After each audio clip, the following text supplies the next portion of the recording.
c'est une dirigeante d'église. Elle travaille souvent jusque tard dans la nuit pour que les autres aient une bonne image d'elle.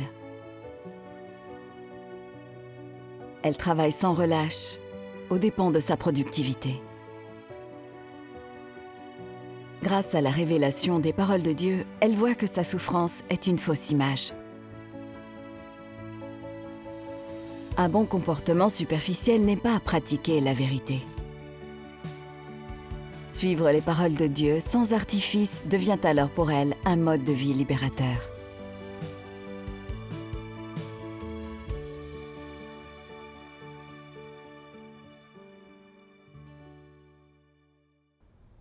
En tant que croyante, j'ai vu que bien des dirigeants enduraient de vraies épreuves, travaillant sans cesse, faisant leurs devoirs par tous les temps, et que les frères et sœurs les admiraient.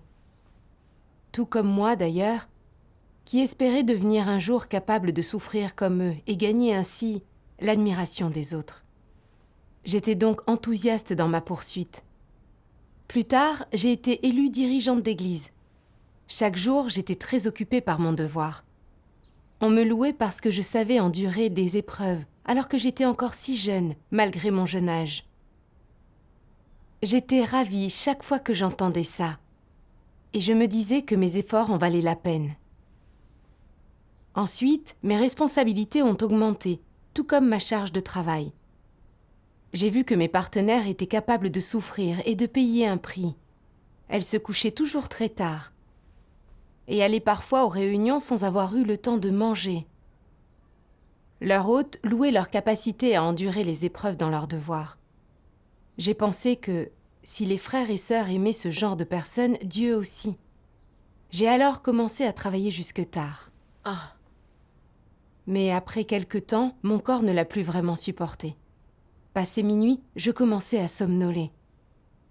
Mais quand je voyais les autres sœurs qui continuaient à travailler, ça me gênait d'aller me coucher. J'avais peur qu'elles disent que je me concentrais sur la chair sans porter de fardeau, alors je continuais. Mais j'avais constamment envie de dormir, je perdais en efficacité. Malgré tout, je n'allais pas me coucher. Tu continuais en dépit de l'épuisement. Je m'encourageais en silence. Je ne pouvais pas me concentrer sur la chair au risque d'être méprisée. Parfois, après m'être couchée tard, je me levais tôt pour aller à une réunion. Je somnolais sur la route et pendant la réunion. Je voulais faire la sieste l'après-midi, mais j'avais peur que les autres disent que je me ménageais physiquement. Chaque jour, je me forçais réellement à veiller tard. Obtenais-tu de bons résultats? Je m'en moquais. Je ne pensais qu'à surmonter mes souffrances, pour que les autres m'admirent. Un jour, en allant à une réunion en vélo, j'étais si épuisée que j'ai somnolé pendant tout le trajet et j'ai fini dans un fossé. Ce qui m'a réveillée brutalement. J'ai fini le trajet à pied, en me demandant pourquoi ça m'était arrivé. J'ai alors compris que, depuis que j'étais dirigeante, je ne cherchais que l'admiration des autres pour ma capacité à souffrir. Et je craignais qu'on dise que je me concentrais trop sur la chair. Je ne suivais donc aucune routine et je ne me reposais jamais bien. C'était très dangereux.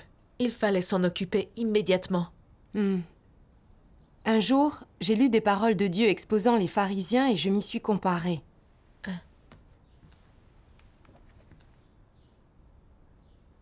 Savez-vous qui sont vraiment les pharisiens? Y a-t-il des pharisiens autour de vous? Pourquoi appelle-t-on ces gens des pharisiens? Comment décrit-on les pharisiens? Ce sont des gens hypocrites, complètement faux, et qui jouent la comédie en tout. Quelle comédie jouent-ils? Ils font semblant d'être bons, gentils et positifs. Mais dans le fond, est-ce qu'ils sont réellement ainsi? Absolument pas. Comme ils sont hypocrites, tout ce qui est manifesté et révélé en eux est faux. Tout n'est que simulacre. Ce n'est pas leur vrai visage. Où est caché leur vrai visage?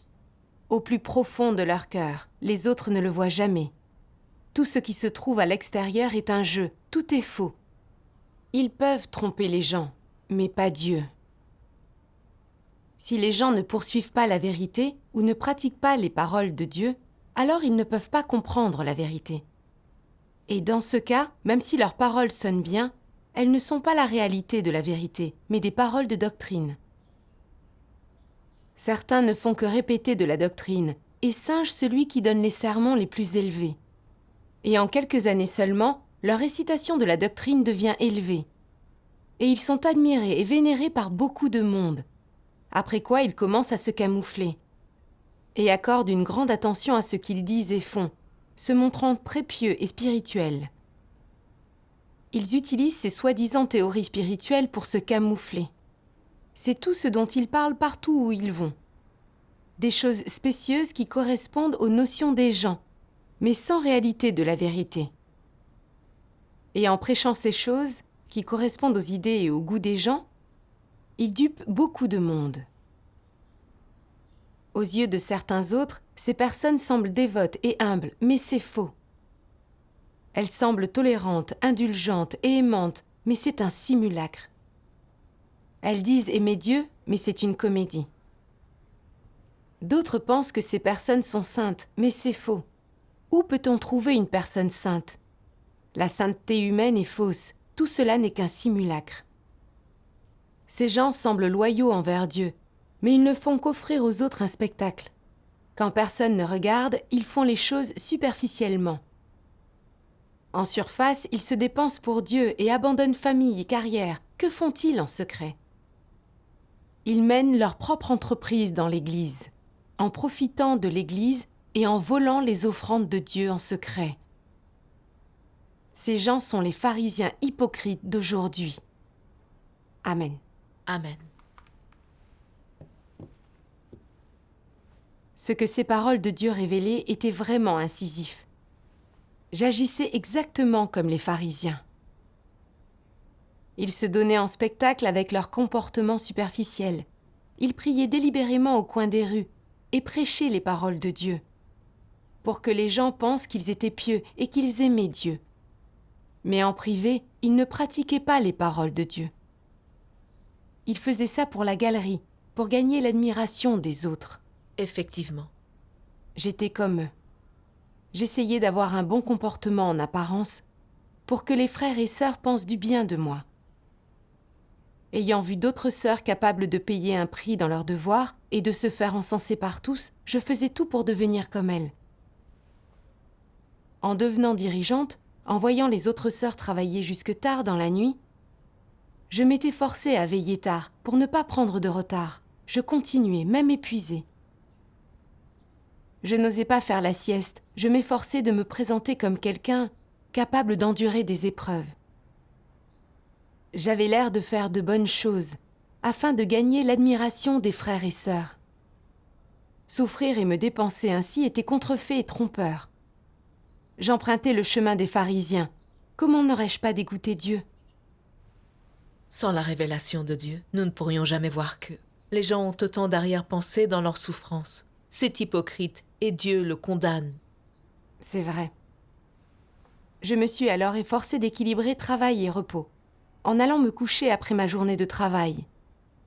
Et ainsi, je me suis sentie bien plus détendue.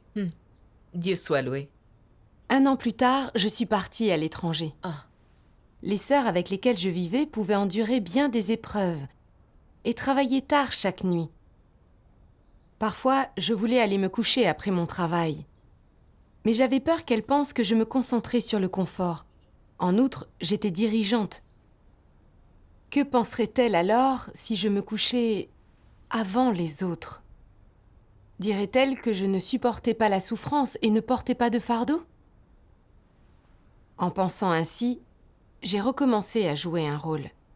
Et j'allais me coucher tard, comme elles. ah, Mais à 1h du matin, je n'en pouvais plus, je voulais dormir. Elle me disait d'aller me coucher plus tôt. Alors je me ressaisissais et je disais « Je peux le supporter, je me coucherai bientôt ». Mais ensuite, je recommençais à somnoler. Parfois, je n'en pouvais vraiment plus. Alors je posais la tête sur le bureau et je m'assoupissais. Mais ça me mettait mal à l'aise. Je me souciais de ce que les autres allaient dire de moi. Alors je me remettais au travail. Maintenir cette façade est épuisant. Tu as raison. Pour avoir l'air de porter un fardeau, j'envoyais parfois un message collectif à une heure très avancée, pour que tout le monde sache que je me couchais tard, que je faisais mon devoir en pleine nuit.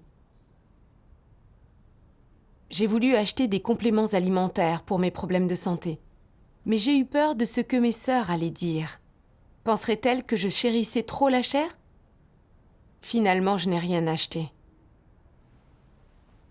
Un jour, lors d'une réunion, j'ai appris qu'une sœur n'était pas dans un bon état, qu'elle avait besoin de soutien. Mais elle était à l'étranger, dans un fuseau horaire différent. Et on était déjà au beau milieu de la nuit ici. Alors je me suis dit que j'échangerais avec elle le lendemain. Puis j'ai pensé que, si je l'appelais en pleine nuit, je donnerais l'impression de porter un fardeau pour l'entrée dans la vie des frères et sœurs. J'ai donc appelé cette sœur le soir même. Et j'ai échangé avec elle jusqu'à 2 heures du matin. Elle m'a dit « Il est tard chez toi, tu devrais aller te coucher. Ce n'est pas bon pour la santé de travailler la nuit. » C'est vrai. J'ai vraiment été ravie de l'entendre dire ça. Physiquement, c'était pénible. Mais ce n'était pas inutile, car elle pensait que je portais un fardeau et assumais mes responsabilités. Payer un prix pour un devoir est une bonne chose. Sauf si l'objectif est de gagner l'admiration des autres. À ce moment-là, je n'ai pas réfléchi à ça. Ensuite, j'ai commencé à avoir des problèmes de santé. D'après un médecin, c'était lié au manque de sommeil. Mais j'ai continué comme si de rien n'était. Un dirigeant supérieur me disait constamment que le travail ne serait pas retardé si je me couchais tôt et me levais tôt. Non. Mais je pensais que si je me couchais tôt, on allait croire que je ne supportais pas autant d'épreuves que les autres.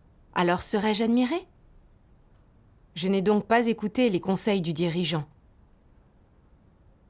Une sœur a vu que je n'allais pas bien et a dit « Tu dois avoir beaucoup de soucis. Tous ces problèmes et tout ce stress nuisent à ta santé. Comme dirigeante, tu dois t'inquiéter de tant de choses. » J'ai été vraiment contente de moi quand elle a dit ça. Je me suis dit que les souffrances que j'endurais en valaient la peine si j'obtenais l'approbation des autres. Quand as-tu gagné une compréhension de toi-même ? Plus tard, j'ai lu ce passage des paroles de Dieu, qui m'a donné une certaine compréhension du mauvais chemin que je suivais. Les antéchrists n'agissent jamais selon les principes de la vérité. Ils ne pratiquent jamais la vérité. Ce qui est la manifestation la plus flagrante d'un antéchrist. Outre le statut, le prestige, les bénédictions et les récompenses, ils poursuivent la jouissance du confort et des signes extérieurs du statut. Et dans ce contexte, ils provoquent naturellement des perturbations. Ces faits montrent que Dieu ne chérit pas ce qu'ils poursuivent, ni la manière dont ils se comportent. Ceux qui recherchent la vérité n'agissent absolument pas de cette manière. Par exemple, certains antéchrists qui sont comme Paul ont assez de détermination pour souffrir dans leur devoir. Ils peuvent rester éveillés toute la nuit et se passer de nourriture lorsqu'ils travaillent. Surmonter leurs besoins physiques, la maladie et l'inconfort. Et quel est leur but en faisant tout cela ? Montrer qu'ils sont capables de se mettre de côté, de faire preuve d'abnégation pour la commission de Dieu. Montrer que pour eux, seul le devoir compte. Ils exposent tout cela devant les autres. Ils le mettent en évidence. Ils ne se reposent pas quand ils devraient le faire. Ils allongent même leurs horaires de travail, se lèvent tôt et se couchent tard. Mais qu'en est-il de l'efficacité de leur travail et de leurs devoirs, lorsque les antéchrists peinent ainsi du matin au soir ? Ces choses sont au-delà de leur considération. Leur seul désir est de faire tout cela devant les autres, pour que les autres les voient souffrir, et voient comment ils se dépensent pour Dieu. Quant à savoir s'ils accomplissent leur devoir et leur travail selon les principes de la vérité, ils n'y pensent pas du tout. Leur seule préoccupation, c'est de savoir si leur bon comportement extérieur a été vu par tout le monde, si tout le monde en est conscient. s'ils ont laissé à tout le monde une impression qui leur vaudra l'admiration et l'approbation des autres, si ces gens les applaudiront lorsqu'ils partiront, et s'ils les féliciteront en se disant « Ils peuvent endurer des épreuves », leur persévérance extraordinaire est au-delà des capacités de chacun d'entre nous. Voilà quelqu'un qui poursuit la vérité, qui peut souffrir et supporter un lourd fardeau. C'est un pilier dans la maison de Dieu. En entendant cela, les antéchrists sont satisfaits. Dans leur cœur, ils se disent « J'ai vraiment été intelligent de faire semblant comme ça. Je savais que tout le monde regarderait uniquement les apparences. Je savais qu'en agissant ainsi, je gagnerais l'approbation des gens. Ils m'applaudiraient. Ils m'admireraient au plus profond de leur cœur. Ils me verraient d'un œil favorable. Et plus personne ne me regarderait de haut. Et si un jour, le supérieur découvre que je n'ai pas fait de vrai travail et me remplace, sans aucun doute, beaucoup de gens me soutiendront, pleureront pour moi, me presseront de rester et parleront en mon nom. Ils sont secrètement fiers de leur faux comportement. Et cette fierté ne révèle-t-elle pas aussi la nature et l'essence d'un antéchrist ? Et de quelle essence s'agit-il ? La méchanceté. C'est vrai, c'est l'essence de la méchanceté. Amen. Amen. Ces paroles de Dieu exposent l'essence malfaisante d'un antéchrist. Les antéchrists ne reculent devant rien pour faire semblant, afin de contrôler les autres et d'être admirés. Oui. Ainsi, dans leur devoir, ils tergiversent. Ils se couchent tard, ils se lèvent tôt, pour faire croire qu'ils se dévouent à Dieu. Ils triment sans cesse, se privent de manger et de dormir, négligent leurs besoins physiques, pour que les gens les admirent et les adorent. Ils finissent par amener les autres devant eux. Dieu déteste et condamne ce comportement. Oui. Je me suis sentie coupable en me comparant à ces paroles de Dieu. J'agissais exactement comme un antéchrist.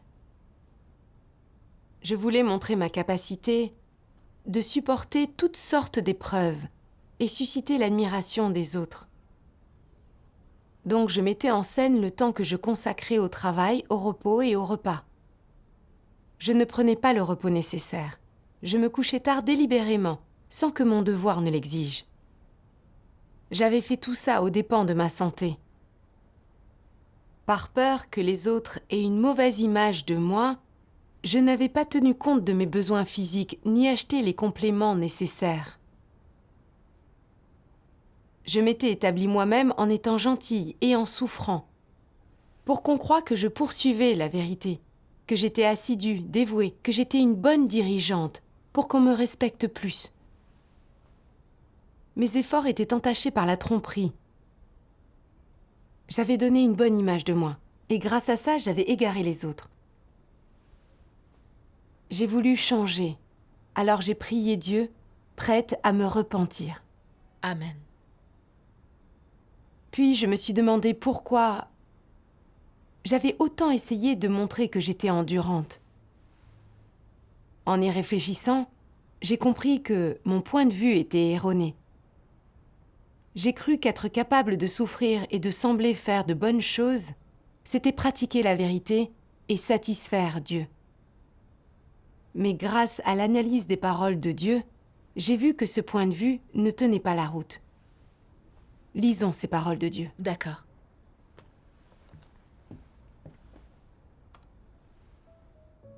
Dieu Tout-Puissant dit : que représentent les bonnes actions superficielles des humains ?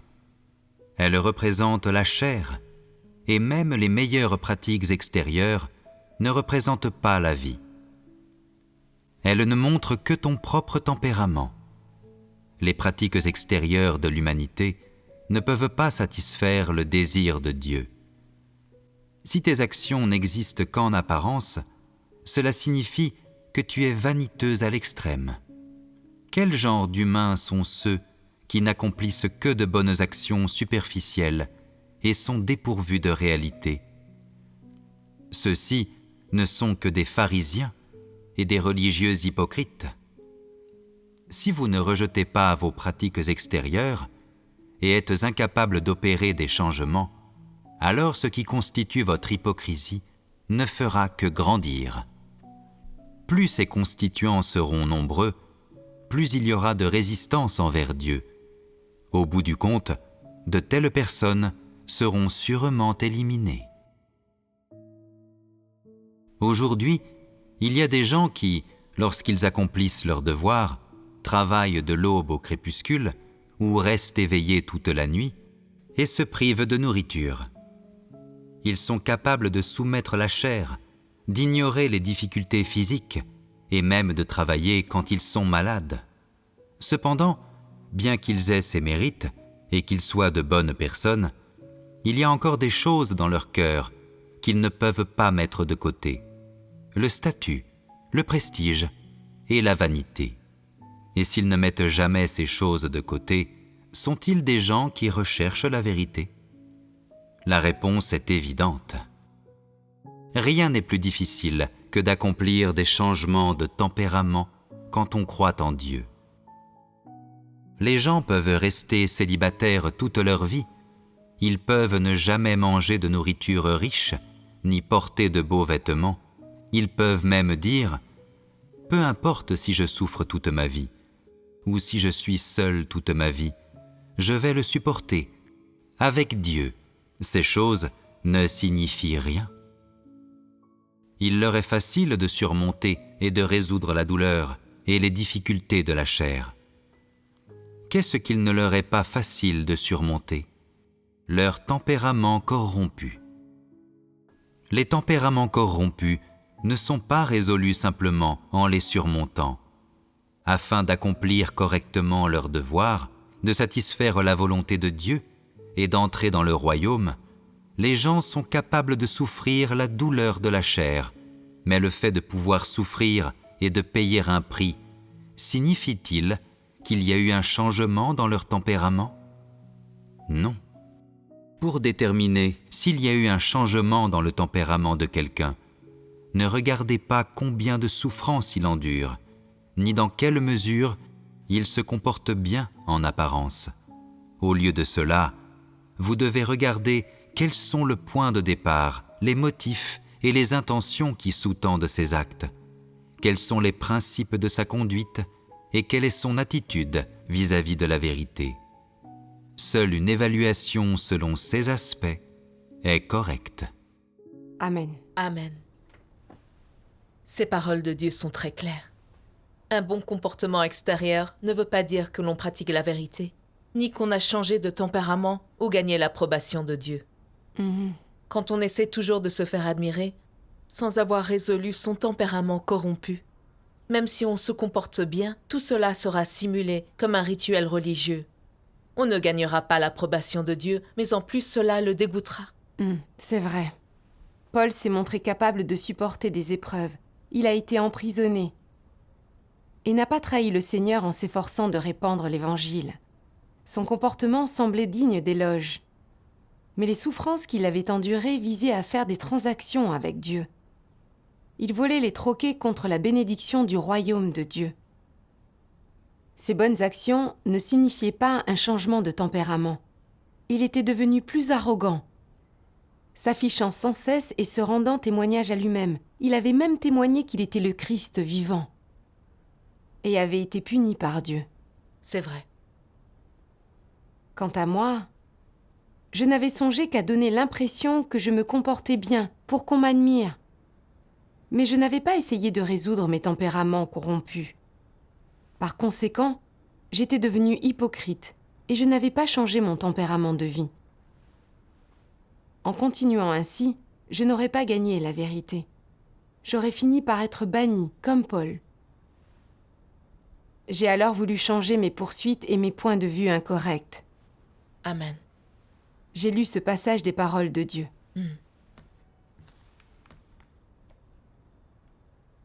Dieu a donné à l'homme ce corps, et dans certaines limites, ses facultés resteront saines. Si vous dépassez ces limites ou violez certaines lois, des choses arriveront, des gens tomberont malades. Ne contreviens pas aux lois que Dieu a établies pour l'homme. Si tu le fais, cela veut dire que tu ne respectes pas Dieu, que tu es stupide et ignorant. Si tu enfreins ces lois, Dieu ne te protégera pas. Dieu ne prendra aucune responsabilité pour toi. Dieu méprise un tel comportement. Suis les lois normales dans ton devoir. Quand ton devoir devient prenant, ta chair doit être capable d'endurer un peu de souffrance. Mais cela ne doit pas durer trop longtemps.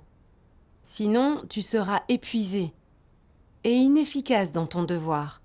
Tu dois alors immédiatement te reposer. Quel est le but du repos? Il s'agit de prendre soin de ton corps pour mieux accomplir ton devoir. Mais si tu cherches à te reposer quand tu n'es pas fatigué, que ton devoir soit prenant ou non, tu n'as aucune dévotion. En plus d'être dévoué et d'accomplir correctement ton devoir, tu ne dois pas non plus fatiguer ton corps. Il faut que tu saisisses ce principe. Quand ton devoir n'est pas prenant, programme des temps de repos. Le matin, pratique des dévotions spirituelles, prie, lis les paroles de Dieu. Partagez la vérité des paroles de Dieu ensemble ou apprenez des hymnes comme d'habitude. Si ton devoir est prenant, concentre-toi sur son accomplissement. Pratique les paroles de Dieu et intègre-les dans ta vie réelle. Cela facilitera l'accomplissement de ton devoir selon les principes. Ainsi, tu éprouveras l'œuvre de Dieu. Voilà ce que tu dois changer. Amen. Ces paroles de Dieu sont très claires sur le chemin de pratique. Absolument. Ces paroles m'ont beaucoup éclairée. Dieu nous fait vivre dans le cadre des lois qu'il a préordonnées. Nous devons travailler et nous reposer correctement. C'est vrai. Quand notre travail requiert une certaine souffrance, nous devons renoncer à la chair pour accomplir ce travail. Quand veiller tard n'est pas nécessaire, on doit se reposer et préserver un état normal afin d'être efficace dans notre devoir. Oui. Si nous faisons notre devoir en nous basant sur les lois de Dieu et cherchons la vérité, nous accomplirons naturellement plus de choses. C'est vrai. J'ai pensé à ce passage de la Bible. Tu aimeras le Seigneur, ton Dieu, de tout ton cœur, de toute ton âme et de toute ta pensée. C'est le premier et le plus grand commandement. Amen. Dieu espère que nous penserons à sa volonté, que nous porterons sincèrement un fardeau et ferons notre devoir de tout cœur. Nous gagnerons ainsi son approbation. Amen. En réfléchissant à ces chemins que Dieu nous a donnés, j'ai vu à quel point j'avais été stupide. Ces paroles de Dieu sont très claires, mais je ne les avais jamais mises en pratique. J'avais agi en me basant sur mes notions et souffert de tas de choses insignifiantes. Alors j'ai compris que je devais en toute occasion accepter l'examen de Dieu. Tout faire devant Dieu, sans souci du qu'en dira-t-on. Je devais toujours faire de mon mieux, dans mon devoir. Oui. Ensuite, dans les réunions, j'ai disséqué mon égarement et mes idées erronées pour que les frères et sœurs puissent gagner en discernement.